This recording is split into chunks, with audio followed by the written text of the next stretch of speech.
The boardroom was silent, eerily so. I stood at the end of the long, glossy table with every eye trained on me like I didn't belong there. As if I hadn't spent 10 years of my life in this very building, solving problems no one else could.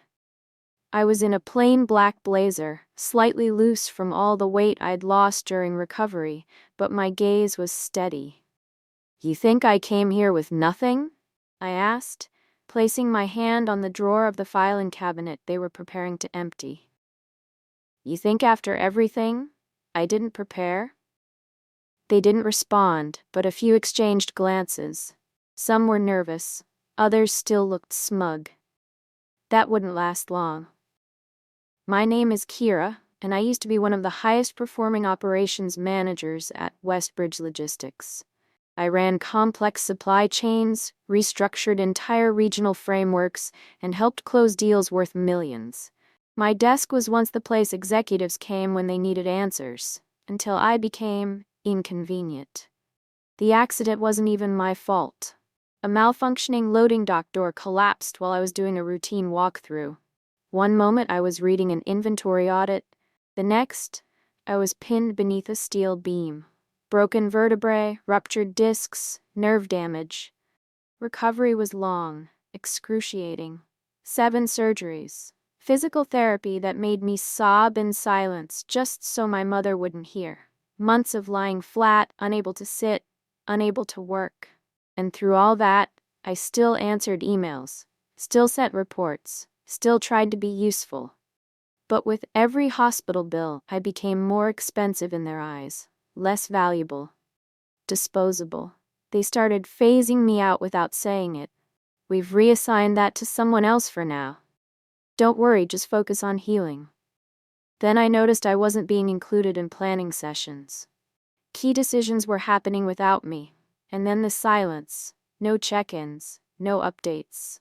Until an email arrived, not from HR, not from my manager, but from a law firm. After I suffered 7 painful operations, their lawyers terminated me without notice. No final conversation, no acknowledgement of my contributions. Just a legal notice saying my position had been dissolved and my employment was effectively over. At first, I thought it was a mistake. Maybe some clerical error. I called HR. Voicemail. I emailed. No response. When I finally reached someone, they said everything had been carefully reviewed and that I should refer all future questions to legal. I sat there in stunned silence, my laptop still open to the inventory system I had been reviewing for fun. After all that loyalty, all those hours worked late into the night, I was just erased.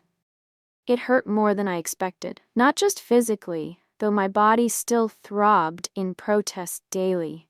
It was the betrayal, the casual cruelty, the way they made it feel like I was nothing more than a liability to eliminate. I cried once, then never again. I promised myself that. Colleagues I had mentored started avoiding my calls. One friend finally told me the truth. There had been a whisper campaign. They were saying I was milking the injury, that I was faking it to get disability benefits. One executive had apparently joked that I should have just taken the settlement quietly and disappeared. They had no idea who they were dealing with. I wasn't some helpless pawn. They'd mistaken my silence for surrender. And in that mistake, they handed me the very thing I needed: motive, time, and a reason to fight. I didn't want revenge. I wanted justice. But most of all, I wanted them to feel the same powerlessness they forced on me. While I was recovering, trapped at home with limited movement and endless hours, I had only one way to keep my mind from falling apart: reading. Not novels, not news. Internal emails, server logs, digital contracts. You see, I still had limited back-end access to our contract databases, audit logs, and email archives. No one thought to revoke it. I was gone, after all. And during one of those long nights when the pain meds couldn't dull the ache, I found something, a contract I had never seen before. A vendor listed under my department. A digital signature attached, mine, but I hadn't signed it. In fact, I had never even heard of the consulting firm being paid hundreds of thousands of dollars quarterly under that agreement. I dug deeper. Screenshots, metadata timestamps, PDF versions. It became clear my credentials had been used to push through a consulting deal with a shell company, one that never provided any services but kept sending invoices and getting paid. I was stunned, but I didn't panic. I started collecting. Quietly. Patiently. I printed physical copies and labeled them. I saved correspondence. I mapped out the trail of approvals, signatures, and bank transfers. The total sum? Over $13 million over the course of 18 months.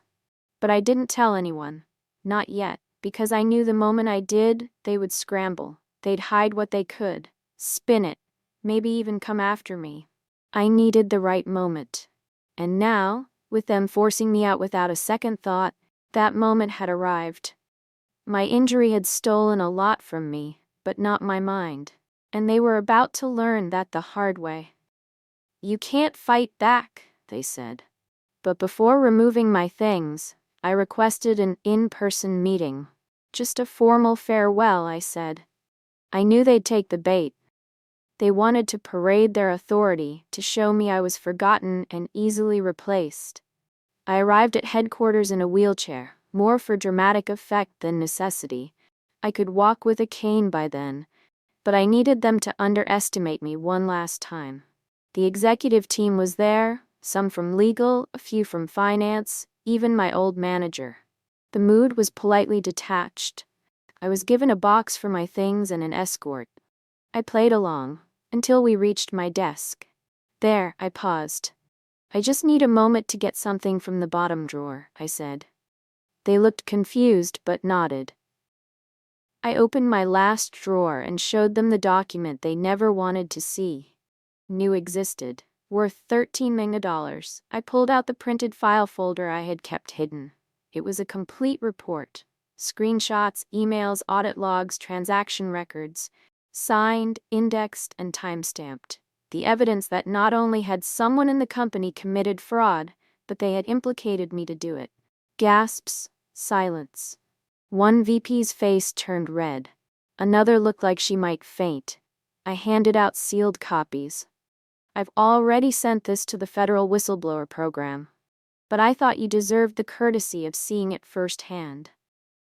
The meeting turned to chaos. People spoke over each other, demanding explanations. My manager tried to act shocked. "We had no idea. You think someone forges a senior manager's signature for fun?" I cut him off. "You approved it." The company lawyer tried to deflect. "We'll have to look into this thoroughly." "You'll have to do a lot more than that," I said, standing slowly, "because the SEC, IRS, and Department of Labor are all getting copies too." They began offering options: settlements, NDAs, financial compensation for misunderstandings. But I didn't want money. Not yet. I wanted exposure. I wanted them to answer publicly for what they'd done, not just to me, but to shareholders, partners, and the law. The next day, I received a cease and desist. I ignored it.